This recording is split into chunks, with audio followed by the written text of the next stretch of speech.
Hello folks, it's Gary GSF, and I'm just going to do my 1,000-mile review of my Suzuki GSX S1000GT. So far so good. I'll run through each bits and piece as we go here. Well, that's the bike taking over, and looks are subjective. Now I've just put that screen attachment onto it. I don't know how that works, how good it is or how bad it is, but it's there now, and it wasn't expensive. It was only £7, so it was worth a try. But as you can see, the looks of it are quite nice. Standard pipe on it, and I think that's the way it's going to stay. I find that you put a pipe on a bike, and it then takes up your power or your torque further up the rev range, which I don't like. Panniers are nice and neat. You can't filter with them. They're not much wider than the mirrors. So there you go, and the 190 section back tire. Run through now a bit of the dash. Well, that's the dash, and it's very clear. Speed there, very in your face. Is all you need. The drive modes, B is really quite progressive. It's nice. It's not too sharp for in-round traffic. Traction control, haven't really had, well, I've had it flashing a couple of times, but that's over here bumpy roads. But I've got it at 3 and a quick shifter on. And here you've got two trips, your air temperature and your coolant temperature, and then your average speed. Again, there's a second trip with the same details, average speed.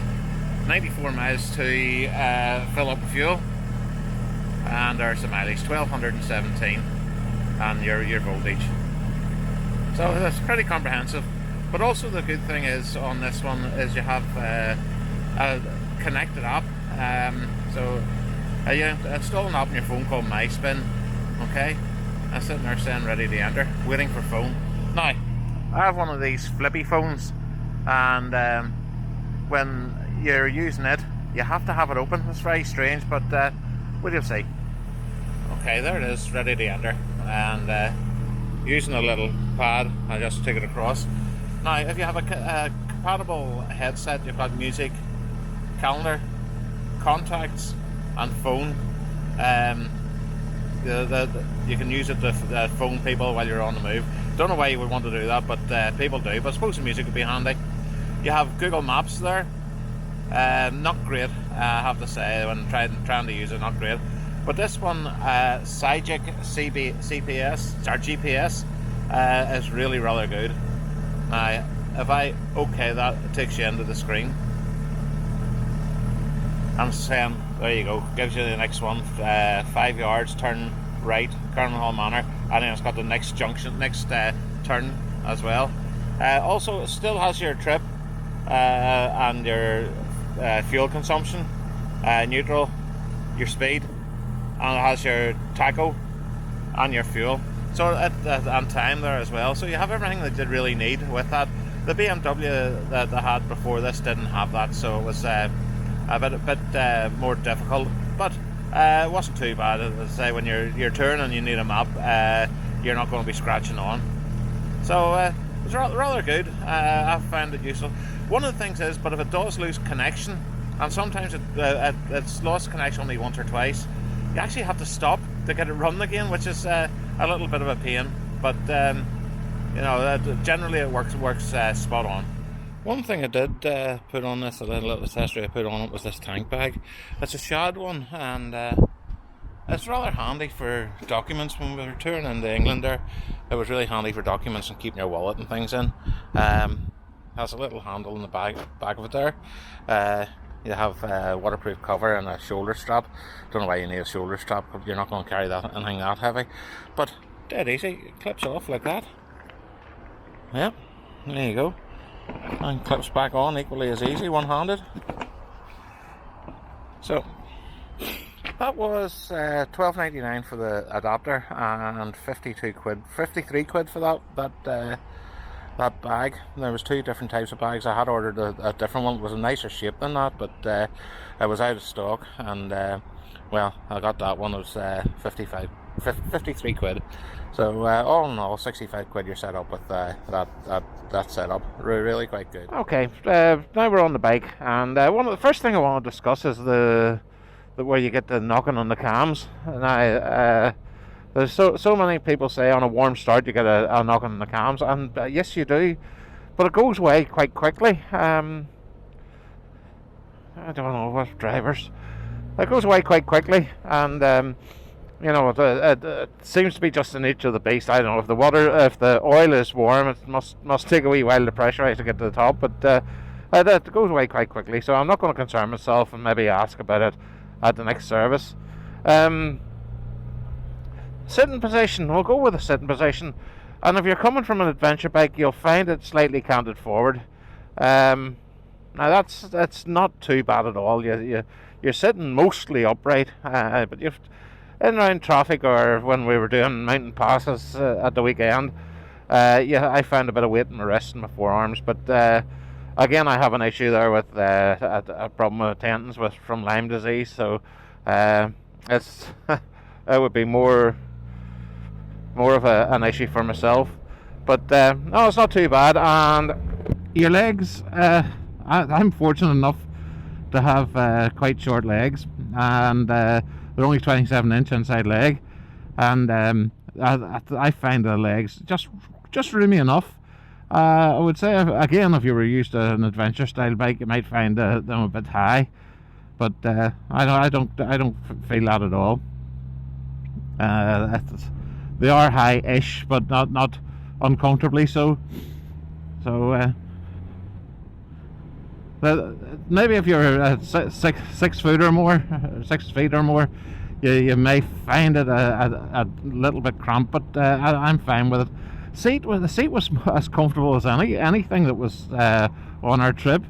I find myself, you know, you can see people starting to stand up in their foot pegs and wiggle their legs and all on long runs, and I find myself not doing that as much as even people on GS Adventure BMs. It was comfortable, the seat was comfortable, and the sit position was comfy enough as well. The screen on it, it gets most of the wind away from you. You'll find that the standard screen, you'll find a bit hitting your shoulders. Now that's actually quite a good thing when you get up to speed. It takes all the weight of your arms, so it's a good thing. So let's go on to the brakes. Now the brakes are Brembo monoblock calipers in the front and Nissan caliper in the rear.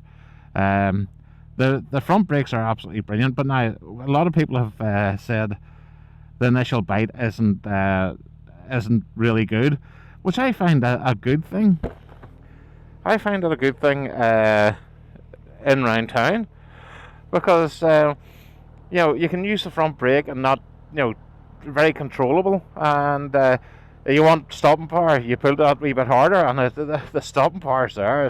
They're really good brakes, so I take that as a plus rather than anything more not another criticism. I find that a plus because it is flexible for in round town. The dash is actually lovely. As I say, you've seen it on the bit before, but the dash is really good. When it gets a bit darker, it'll dip the black, and it's not in your face then. One of the things that people say, and I still think I agree with, the one light going in the front and the other one being your high beam. It was explained to me by a dealer one time, saying that it's for people that you know, think it's a car coming at them and they would pull out, and it's a bike with the narrow lights. And if that's the case, this shouldn't be on the road, you know. But well, that's the theory. But the lights are good. I've only been out a couple of times in the dark now, and the lights are adequate. The luggage is easy got on and off, and it has a fair bit of room in each of the panniers. So the engine itself, now let's get to the engine. being the 4-cylinder, it's really flexible. You can drop into top at 30 miles per hour and pull away smoothly.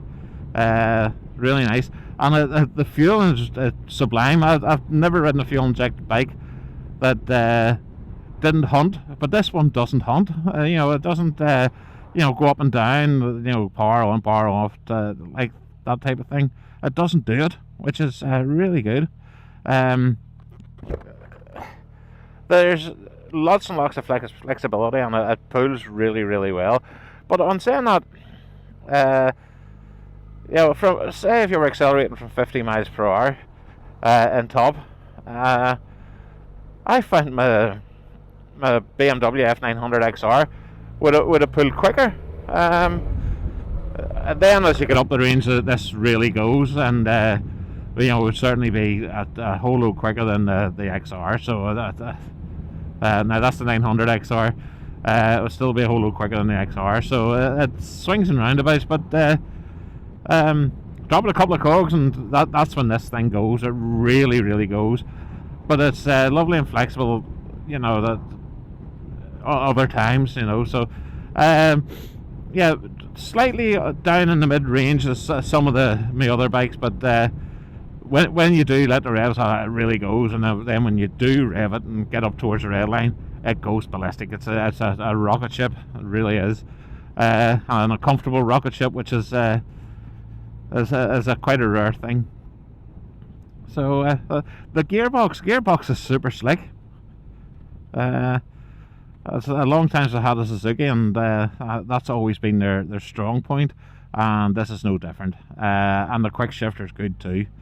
Even the downshift is just, you can't believe you've taken down a gear. It really is superb.